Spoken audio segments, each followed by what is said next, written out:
What's up, guys? I'm Tom Fooshee. And I'm Amber Wing. And we're here for the World Series Rundown at the Malibu Factory Smoky Mountain Pro. We're here with both of today's champions, Nick Rapa on the Pro Men. And Nicola Butler. Nicola, we saw some awesome riding out there this weekend. How did the women's finals go down? It was great. I mean, we had that storm, and once that passed, I mean, it just really buttered out. The boats came back, and it was just perfect weather. Wake was absolutely huge, so it was really good finals. And we saw some great riding for the girls in these testing conditions. Larissa went out there, stood up a really strong pass, big front to fakie, grabbing it, and Megan Ethel, she just rode, stood up, and unfortunately we didn't see Tara on the podium this weekend, but you know, she was right there. It was really close.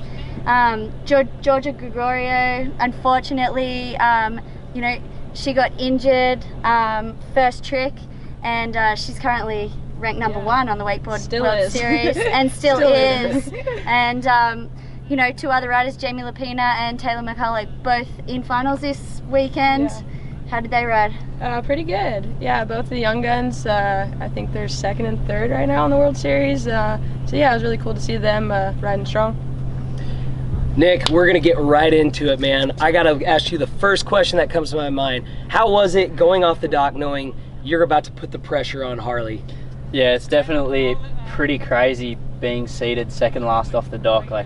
It's a situation in Pro Men where you can't ever just go there and plan on having a safe ride. So I knew I had to go and throw down, and seeing Noah do a Mobe 7 and, you know, Dowdy going out, that was pretty uncharacteristic for Dowdy. So, I mean, all the boys are putting on the pressure before they've even taken off the dock. So I knew I had to pull something out, and luckily I had a double flip that no one really knew about. So man, and again, yeah, tell us about that too. Like, we saw a trick that we've never seen you do before, and that just made it even more obvious that you were going to take the win today. Yeah, I was stoked. I really went out there, to be honest, with not a lot of confidence. I really wasn't feeling it, and I kind of just, you know, after the storm and stuff like that, I came into my first ride this weekend and fell first trick in. So I mean, I made up with it pretty well, but it's one of them things. I literally went out, and I've been doing that trick pretty consistently, and I've kept it under wraps, and my whole thing right now is I just want to go out and contest and do it instead of putting it on social media. So yeah, you are absolutely killing it, man. This is your second back-to-back, actually,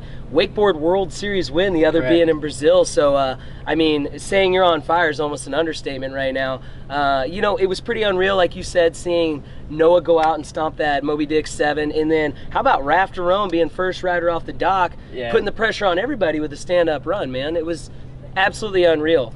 And to continue on, I also want to congratulate you again, because now you are sitting first place in the overall Wakeboard World Series. Thank you. And this is your 2nd year being pro at 330 points, but you are very tightly, you have a lot of people right up there behind you. Corey, only 5 points behind you, Harley at 310, and Noah at 300. So I want to hear, what's your game plan for the rest of the season, knowing these guys are going to be right there on your tail? I'll be honest, my game plan's not to change a thing. I'm literally in a good position right now, I feel, with the Wakeboard World Series, and my confidence is through the roof. So I've been trying new tricks and literally just trying to be consistent, and I've taken a bit of a new approach. I'm not riding 8 times a day, so it's one of them things where I'm kind of, you know, taming it back a little and working on physical fitness and literally just being in a better mental state. And I'm in a really good position right now, so I'm excited for the rest of the season. Well, man, you are obviously making all the right moves right now and pulling it out. And Nick, I gotta tell you, man, it was unreal watching you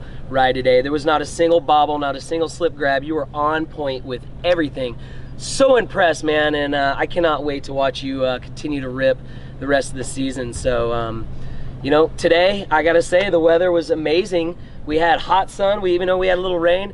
Great riding. I mean, both the women and the men, absolutely unreal. I could not ask for anything better. The wake was the best we've seen behind that juiced M235. Amber, what did you think to settle out the event with? Yeah, I mean, you know, all the riders were just saying how big the wake is, and you know, that's a good thing. Even someone saying it was too big. I don't think a wake can ever be too big, but yeah, seeing all the guys go out there and doing multiple doubles, 1080s, like, it's just so exciting for all the crowd and the fans to witness it firsthand. So it's just amazing that they can, you know, the riders can come to the event. We can get good enough conditions that, you know, we'll see double toe side back rolls, double half cabs, double tantrums, 1080s. Like, the sport's just come so far. It's just such an exciting weekend. Well, I can tell you one thing, expect to see these two at the top of the podium again, and quite possibly at the next event, which is the Nautique WWA Wakeboard National Championships in Ackworth, Georgia in a couple of weeks. So till next time, guys, we'll see you then. Congratulations, Nick, and congratulations, Nicola. Epic riding, guys.